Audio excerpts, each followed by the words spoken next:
शेवटी विकास विकास म्हणजे नक्की काय हो? डोंगर पोखरून बनवलेले रस्ते आणि मोठमोठे कॉन्क्रीटचे टावर्स म्हणजे विकास असतो का?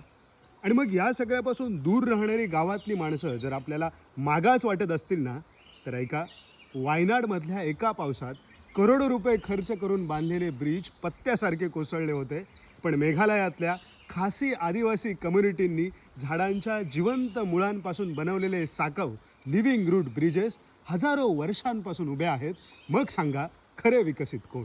माझ्या मेघालयच्या प्रवासात मी पाहिली ईस्ट खासी हिल्सच्या दाट डोंगर दऱ्यात वसलेली खासी माणसं. जगात सगळ्यात जास्त पावसाच्या या भयानक जंगलांमध्ये राहणं म्हणजे सोपी गोष्ट नाही. पण खासी लोकांनी झाडांना एवढं घट्ट कवटाळलंय ना, की त्यांच्या जगण्यातच झाडांची शक्ती अवतरली. झाडांच्या जिवंत मुळांना त्यांनी वाढू दिलं, वळवलं, जपलं. हजारो वर्ष लागली आणि त्या मुळांनी उभा केला एक साकव, जिवंत, वाढत राहणारा.